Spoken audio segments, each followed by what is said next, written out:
ప్రియమైన స్నేహితులారా, ప్రేమధార కార్యక్రమానికి మిమ్మల్ని సాదరంగా ఆహ్వానిస్తున్నాం. ప్రస్తుతము మనము మత్తయి సువార్త యొక్క అధ్యయనాలను ధ్యానిస్తున్నాం. ఈ క్రమబద్ధమైన అధ్యయనాలు మీ జీవితాలకు అర్థవంతంగాను ఆశీర్వాదకరంగా ఉంటున్నాయని ఎంతో ఆశిస్తున్నాము. ఈనాటి పాఠంలో యేసు శాస్త్రులను పరిసయ్యులను ఖండించిన వైనాన్ని గురించి తన శిష్యులను కూడా మందలించినట్లుగా చూస్తాం. మరియు ఆయన జనసమూహాలను స్వస్థపరచడమే కాకుండా 4,000 మందికి ఆహారం పెట్టడాన్ని గూర్చిన వివరాలను కూడా తెలుసుకుంటాం.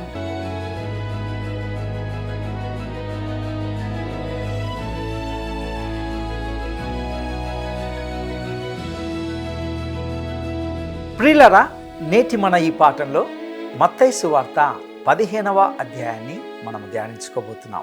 ఈ అధ్యాయము రాజు యొక్క గమనాన్ని కొనసాగిస్తుంది. ఆయన ఇప్పుడు శిలువ వైపు కదలడాన్ని మనము గమనిస్తాం. మనము ఇప్పటికే ఆయన తిరస్కరించబడడాన్ని గూర్చి మరియు ఆయనకు మతాధికారులతో జరిగిన వివాదాన్ని గూర్చి చూసాం. ఈ అధ్యాయము యేసు పరిచర్యను, శాస్త్రులు మరియు పరిసయ్యులతో ఆయనకున్న సంబంధము పూర్తిగా తెగిపోయేంత కీలక దశకు తీసుకొని వెళ్తుంది. ఇందులో ఎంతో ఉత్కంఠభరితమైన సంఘటనలు చోటు చేసుకుంటాయి. ఇక మత్తయి సువార్త 15వ అధ్యాయము మొదటి 2 వచనాలను మనం గమనిద్దాం. ఆ సమయమున యెరూషలేము నుండి శాస్త్రులను పరిసయ్యులను యేసు నొద్దకు వచ్చి, నీ శిష్యులు చేతులు కడుగు కొనకుండా భోజనము చేయుచున్నారే, వారెందు నిమిత్తము పెద్దల పారంపర్యాచారమును అతిక్రమించుచున్నారని అడిగిరి. శాస్త్రులు పరిసయ్యులు యెరూషలేము నుండి చాలా దూరము ప్రయాణించి వచ్చారు. గత అధ్యాయంలో యేసు మరియు ఆయన శిష్యులు జనము కనీసము ఒక భోజనశాల వరకు కూడా వెళ్ళలేని ఒక ఎడారి ప్రదేశంలో ఉన్నారని మనం చూసాం. కాబట్టి ఆయన వారికి ఆహారం పెట్టాడు. మత పెద్దలు ఆయన మాట వినడానికి అంత దూరము ప్రయాణించి రావడం అనేది పైకి చూస్తే ఒక అద్భుతమైన విషయంగా అనిపించవచ్చు. అయితే నిజం చెప్పాలంటే వారు ఆయనను మెచ్చుకోవడానికో లేక ఆయన బోధన అంగీకరించడానికో అంత దూరం ప్రయాణించి రాలేదు. వారు ఆయనను విమర్శించడానికే వచ్చారు. ఇది స్నేహపూర్వకమైన పర్యటన కాదని మనం వెంటనే గుర్తిస్తాం. వారు ఆయనపై లేఖనాలను ఉల్లంఘించారని ఆరోపించలేదు, కానీ తాము లేఖనాలతో సమానంగా భావించే సంప్రదాయాలను, ఆచారాలను ఉల్లంఘించారని ఆరోపించారు. ఆయన శిష్యులు తమ చేతులను ఎందుకు కడుక్కోలేదో తెలుసుకోవాలని వారు కోరుకున్నారు.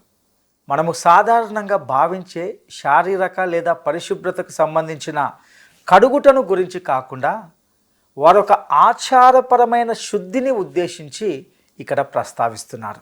ఏదో ఒక బాహ్య ఆచారాన్ని పాటించి పైపైన శుభ్రపరచుకుంటే చాలు, ఇంతే అవసరమని భావించేవారు చాలామంది ఉన్నారు. ఇక మత్తయి సువార్త 15వ అధ్యాయము 3వ వచనాన్ని మనం గమనిద్దాం. అందుకు ఆయన, మీరును మీ పారంపర్యాచారము నిమిత్తమై దేవుని ఆజ్ఞను ఎందుకు అతిక్రమించుచున్నారు?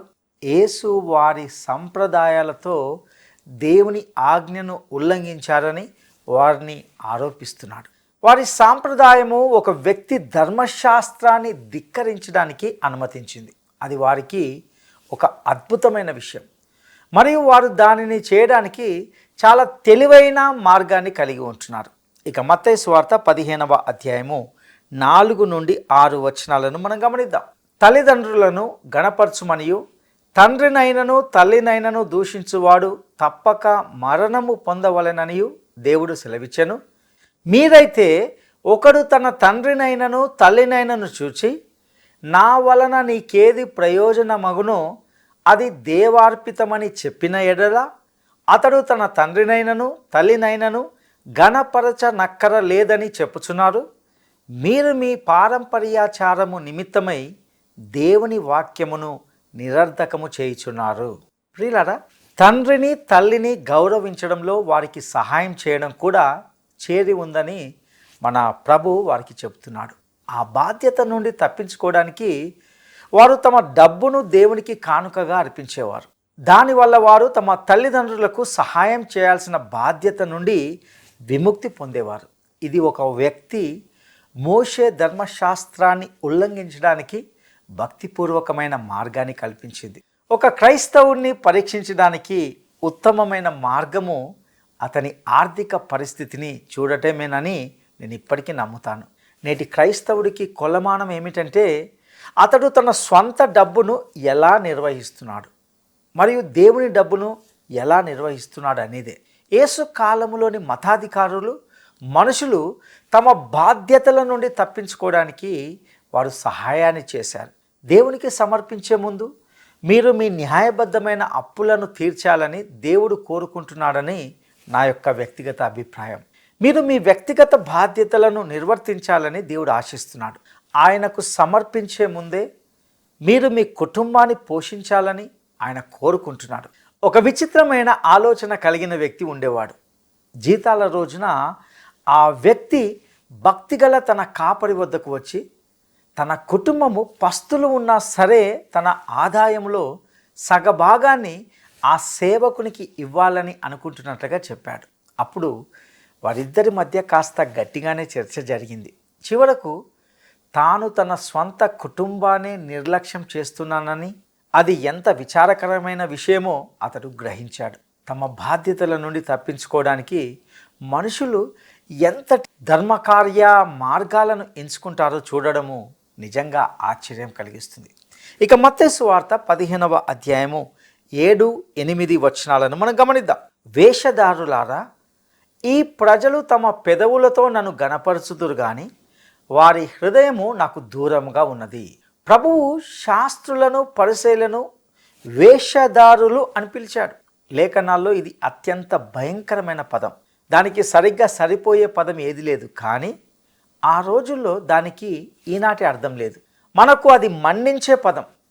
కానీ యేసు కాలంలో దాని అర్థము కేవలము ఎదురు సమాధానం ఇవ్వడము మరియు దానిని ఒక నాటకంలోని నటుడికి సంబంధించి ఉపయోగించేవారు. అంటే ఒక నటుడు సూచనను అందుకొని దానికి ప్రతిస్పందనగా సమాధానం ఇస్తాడు. యేసు శాస్త్రులను పరిసయ్యులను మతములో నటిస్తున్నారని నేరారోపణ చేస్తున్నాడు. మత నాయకులు ప్రజలు చేతులు కడుక్కునే ఆచారాన్ని పాటించేలా చేయాలని ఎంతో ఆతృతపడ్డారు. కానీ దేవుని దృష్టిలో అత్యంత ముఖ్యమైన హృదయ స్థితిని మాత్రము వారు విస్మరించారు. అత్యంత భక్తియుతంగా కనిపిస్తూనే వారు మోషే ధర్మశాస్త్రాన్ని ఉల్లంఘిస్తూ వచ్చారు. నా ప్రియ స్నేహితుడా, మనము కూడా సమర్థించుకోవడంలో చాలా నేర్పరులం. తల్లిదండ్రులు తమ పిల్లలతో భోజనం చేసే ముందు చేతులు కడుక్కోండి అని చెప్తారు. కానీ వారి పిల్లలే టెలివిజన్లో లేదా సెల్ ఫోన్లో ఏమి చూస్తున్నారో దాన్ని మాత్రము అస్సలు పట్టించుకోరు. నిజానికి అదే వారి హృదయాన్ని దెబ్బతీస్తుంది. అవును, పిల్లలు చేతులు కడుక్కోవాలి, కానీ వారి అంతరంగము అంతకంటే చాలా ముఖ్యమైనది. ఇప్పుడు మన ప్రభువు ఆ విషయాన్ని 10-11 వచనాల్లో వివరిస్తున్నాడు. జన సమూహములను పిలిచి మీరు విని గ్రహించుడి. నోట పడునది మనుషుని అపవిత్రపరచదు గాని నోట నుండి వచ్చునదియే మనుషుని అపవిత్రపరచునని వారితో చెప్పాను. ప్రియులారా, యేసు బోధిస్తున్న గొప్ప సూత్రం ఏమిటంటే నైతిక అపవిత్రత అనేది ఆత్మీయమైనదే కానీ భౌతికమైనది కాదు. ఇక 12వ వచనాన్ని మనం గమనిద్దాం.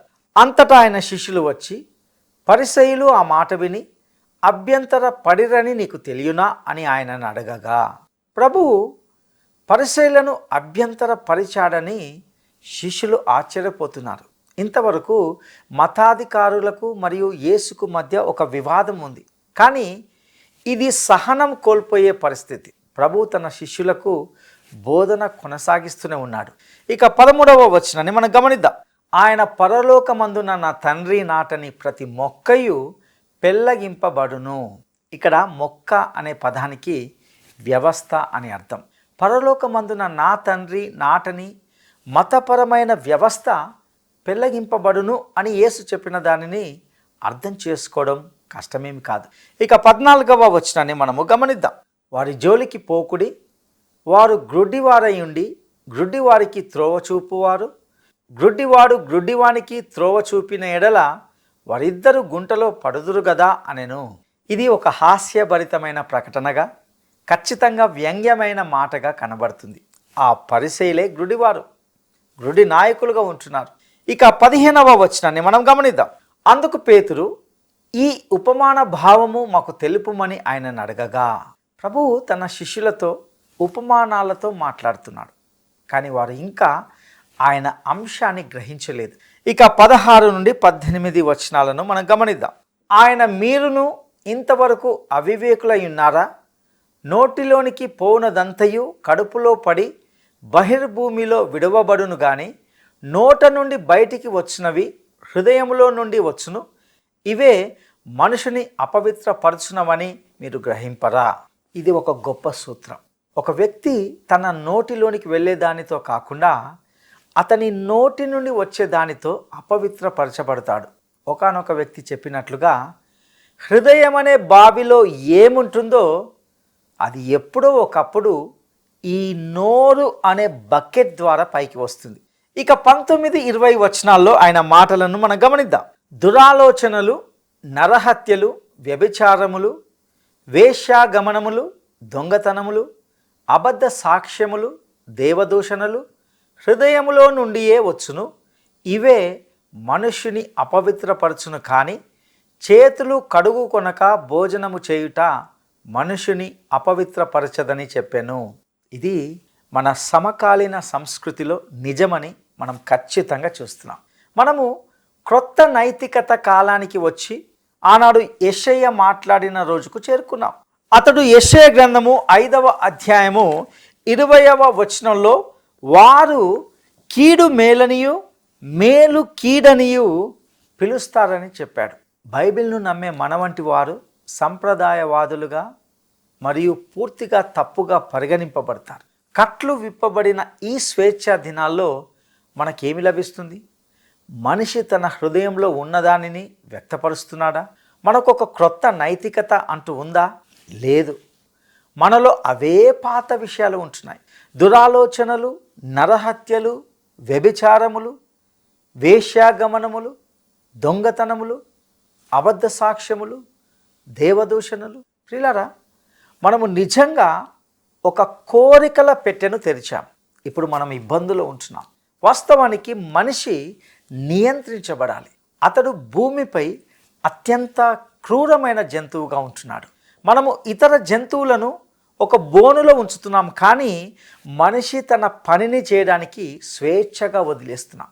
అయితే మన ప్రభువు మానవ జాతి ఏమి చేయబడుతుందో మనకు ముందుగానే చెప్పాడు. అదేమిటంటే ఈ విషయాలు అపవిత్రపరుస్తాయి అని ఆయన చెప్పాడు.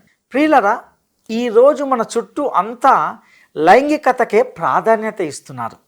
మన పాఠశాలల్లో, మన సంఘాల్లో కూడా, టెలివిజన్లో, సామాజిక మాధ్యమాల్లో, అది ప్రకటనల బోర్డుల నుండి, పత్రికల ముఖ చిత్రాల నుండి, వార్తాపత్రికల శీర్షల నుండి మిమ్మల్ని అది చూస్తూనే ఉంది. నా ప్రియమిత్రమా, ఈ విషయాలు అపవిత్రం చేస్తాయి. మీరు దీనికి అతీతులు అని నాతో చెప్పకండి. ఇలాంటి వాటి నుండి ఎవ్వరు కూడా అతీతులు కారు. మన పిల్లలు, యువత అపవిత్రం చేయబడుతున్నారు. అదంతా భావ ప్రకటన స్వేచ్ఛ అనే గొప్పగా వినిపించే పదజాలంతోనే జరుగుతుంది. ప్రియులారా, హృదయంలో ఉన్నటువంటి విషయాలు ఇప్పుడు బయటికి వస్తున్నాయి. మన ప్రభువు ఇక్కడ ఒక గొప్ప ప్రకటన చేశాడు. ఇక మత్తయి సువార్త 15వ అధ్యాయము 21వ వచనాన్ని మనం గమనిద్దాం.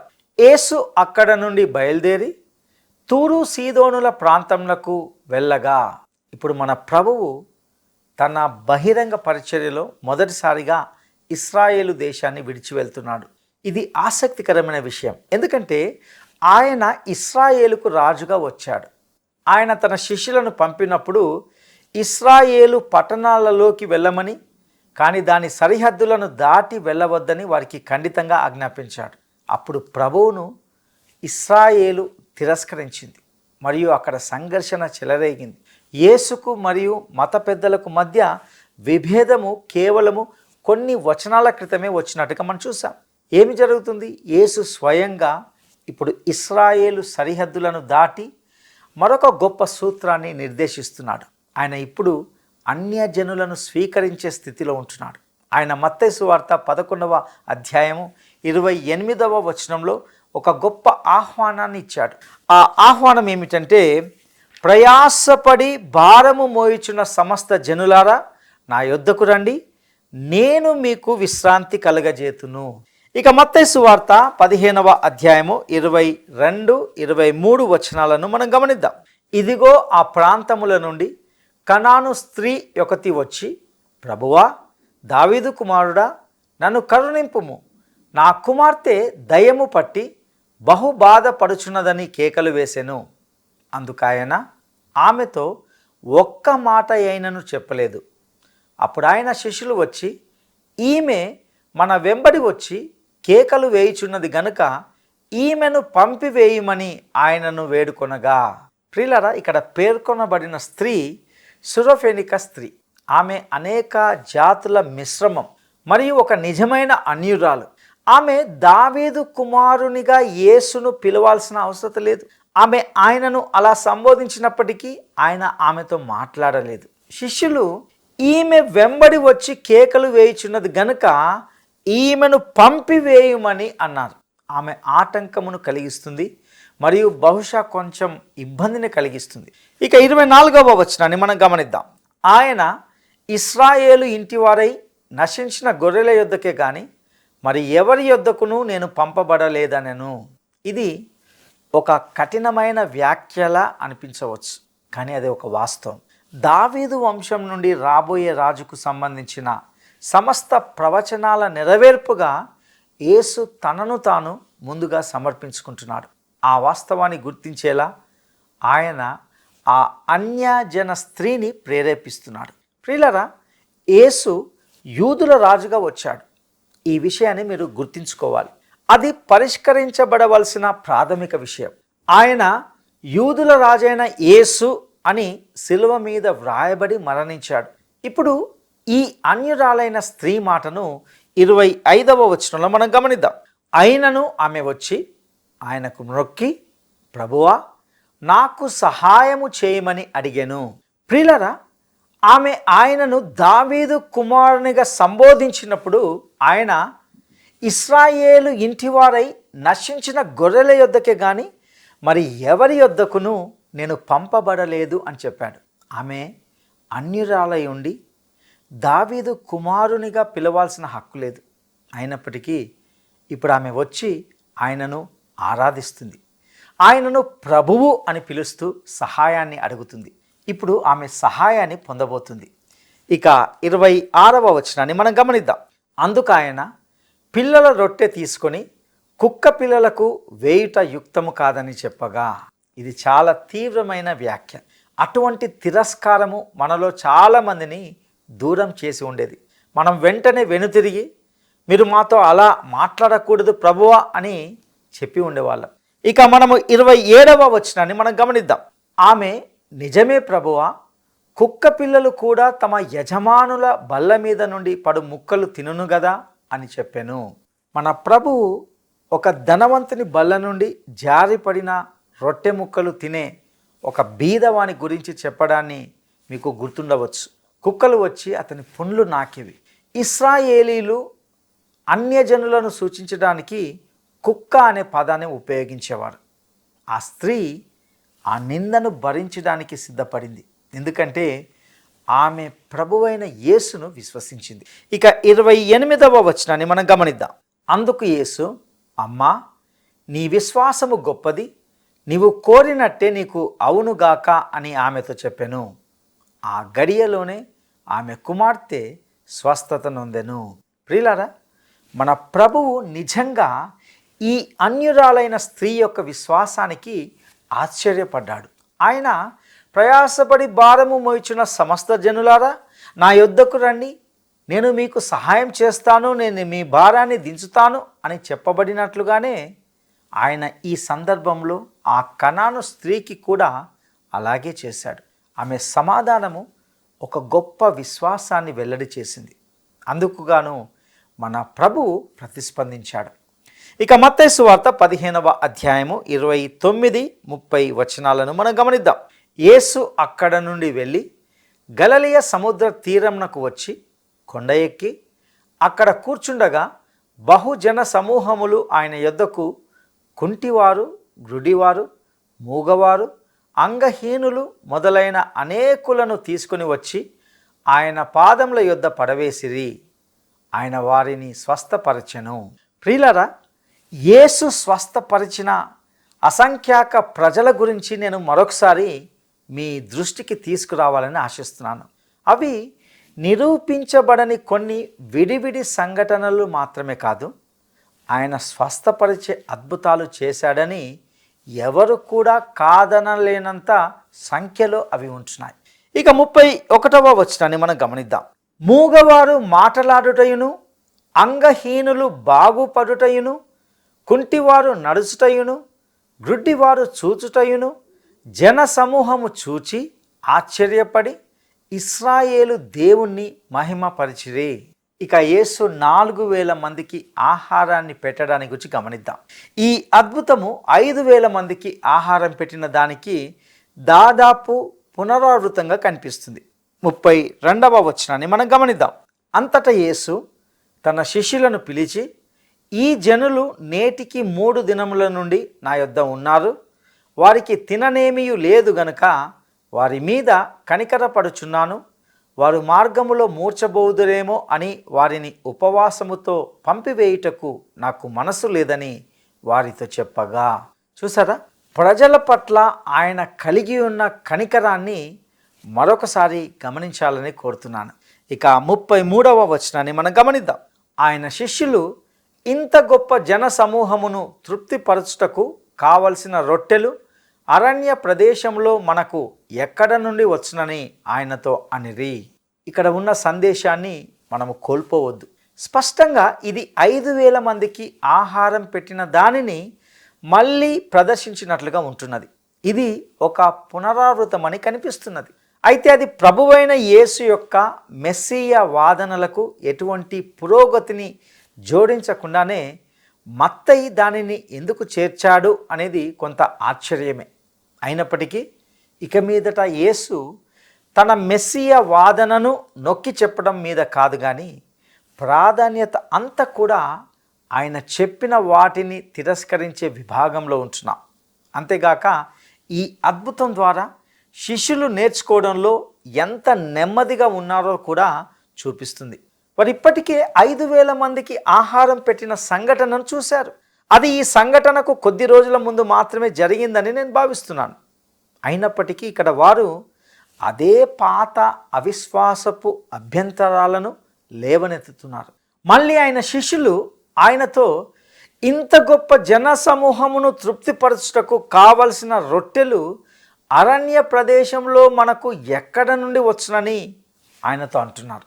ప్రియులారా, మత్తయి సువార్త 15వ అధ్యాయము 34-36 వచనాలను మనం ఒకసారి గమనిద్దాం.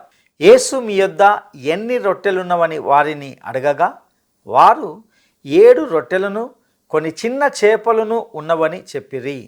అప్పుడు ఆయన నేల మీద కూర్చుండుడని జన సమూహమునకు ఆజ్ఞాపించి ఆ 7 రొట్టెలను ఆ చేపలను పట్టుకొని కృతజ్ఞతాస్తుతులు చెల్లించి వాటిని విరిచి తన శిష్యులకిచ్చెను. శిష్యులు జన సమూహమునకు వడ్డించిరి. మళ్ళీ ఆయన జన సమూహములకు ఆహారాన్ని పంచిపెట్టాడు. ఇది శిష్యులు నిజంగా పాఠం నేర్చుకోలేదనే విషయాన్ని వెల్లడి చేస్తుంది. నమ్మడానికి వారు ఇష్టపడకపోవడం అనేది వాస్తవానికి వారి తిరస్కారానికి ఒక రూపాన్ని కలిగిస్తుంది. నా ప్రియ స్నేహితుడా, అవిశ్వాసం అనేది పాపం. రోమాపత్రిక 14వ అధ్యాయము 23వ వచనంలో విశ్వాసము కానిది ఏదో అది పాపము అని చెప్పబడింది. హెబ్రీ పత్రిక 12వ అధ్యాయము 1వ వచనంలో మనము ప్రతి భారమును సులువుగా చిక్కులు పెట్టు పాపమును విడిచిపెట్టి ఉండమని హెచ్చరించబడ్డాం. ఇంతకీ ఆ భారం ఏమిటి? అది అవిశ్వాసము అని నేను భావిస్తున్నాను. అవిశ్వాసం అనేది పాపము. నేను ఆయనను ఇంకా ఎక్కువగా నమ్మితే బాగుంటుంది. ఆయన నమ్మదగినవాడు. నేను ఆయనను పూర్తిగా నమ్మాలి, కానీ సమస్య నాతోనే ఉందని నేను ఈ ఒప్పుకోలు చేయడానికి సిద్ధంగా ఉంటున్నాను. ఈ సమస్య మీలో కూడా ఉందని నేను అనుకుంటున్నాను. ఇక ప్రభువైన యేసు జన సమూహములకు ఆహారం పెట్టడాన్ని చూద్దాం. మత్తయి సువార్త 15వ అధ్యాయము 37-38 వచనాలను మనం గమనిద్దాం. వారందరూ తిని తృప్తి పొందిన మీదట మిగిలిన ముక్కలు 7 గంపల నిండా ఎత్తిరి. స్త్రీలను పిల్లలను కాక తినిన వారు 4,000 మంది పురుషులు. ప్రియులారా, 4,000 మంది పురుషులతో స్త్రీలు మరియు పిల్లలు కూడా ఉన్నారని గమనించాలి. మరొక మాటలో చెప్పాలంటే అక్కడ కుటుంబాలు ఉంటున్నాయి. మళ్ళీ ప్రతి పురుషునికి ఒక స్త్రీ మరియు ఒక బిడ్డను ఉంచినట్లయితే భుజించిన వారి మొత్తము సుమారు ఆ సంఖ్య 12,000 అయి ఉంటుంది. ఇక 39వ వచనాన్ని గమనించి నేటి వాక్య అధ్యయనాన్ని మనం ముగించుకుందాం. తరువాత ఆయన జన సమూహములను పంపివేసి దోణి ఎక్కి మగదాను ప్రాంతములకు వచ్చెను. ఇది ప్రభువు యొక్క గలిలయ పరిచర్యలో భాగం. మగదాను గలిలయ సముద్రం వద్ద ఉండేది, కానీ నేడు అది శిథిలాల్లో ఉంది. మన ప్రభువు శిష్యులు ఆయనతో పాటు నడవలేకపోతున్నారని ఈ అధ్యాయం వెల్లడిస్తుంది. వారు విశ్వసించడంలో మరియు అర్థం చేసుకోవడంలో ఎంతో స్తబ్దుగా నెమ్మదిగా ఉంటున్నారు. ఇది వాస్తవానికి ప్రభువైన యేసుకు ఎంతో ఆటంకాన్ని కలిగిస్తుంది. ఈ సమయంలో మతాధికారులతో ఆయనకు సహనం నశించిపోయినందున ఆయన తన శిష్యులతో నిజమైన సమస్యను ఎదుర్కొంటున్నట్లుగా కనిపిస్తుంది. వారు ఆయనను అందుకునేంత వరకు ఆయన కేవలము కాలయాపన చేస్తున్నట్లుగా కనిపిస్తున్నాడు. నిజం చెప్పాలంటే ఆయన మీ పట్ల నా పట్ల కూడా ఎంతో సహనముతో దీర్ఘశాంతంతో ఉన్నాడు. మనలో చాలామంది ఎంతో వెనుకబడి ఉన్నాం. మన విశ్వాసములోను అవగాహనలోను మనము చాలా వెనుకబడి ఉన్నాం. నిజంగా మనము ఆయనను సంపూర్ణంగా విశ్వసించినట్లయితే ఎంత బాగుంటుంది కదా. అట్టి కృప దేవుడు మనందరికీ దయచేయనుగాక. దైవాశీస్సులు.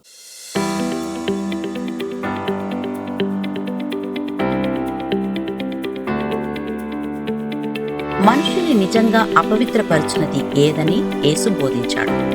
మనుషుని నిజంగా అపవిత్రపరిచినది ఏదని యేసు బోధించాడు. 1. అపరిశుభ్రమైన ఆహారం తినడం. 2. హృదయంలోని చెడు ఆలోచనలు. 3. చేతులు కడుక్కోకపోవడం. ఈ సందేశములో యేసుక్రీస్తు అద్భుతాలను గురించి, అందులో ఇమిడి ఉన్న లోతైన విషయాలను గురించి తెలుసుకున్నాం. ముఖ్యంగా మనిషి నోటిలోకి వెళ్ళేదాని వల్ల కాదు, నోటి నుండి బయటకు వచ్చేదాని వల్లనే అపవిత్రుడు అవుతాడనే విషయములతో పాటు మరెన్నో విషయాలను గమనించాం. మరిన్ని లోతైన సత్యాలను తెలుసుకోవడానికి లేక మీ వ్యక్తిగత కుటుంబ ప్రార్థన అవసరతలను మాతో పంచుకోవడానికి ఈ స్క్రీన్ మీద ఇవ్వబడుతున్న ఫోన్ నంబర్ ద్వారా మమ్మల్ని సంప్రదించవచ్చు. మీ ప్రతి ఫోన్ కాల్ మాకు చాలా విలువైనదని తెలియజేస్తున్నాం. తిరిగి కలుసుకునేంత వరకు ప్రభువు మీకు తోడయ్యుండునుగాక.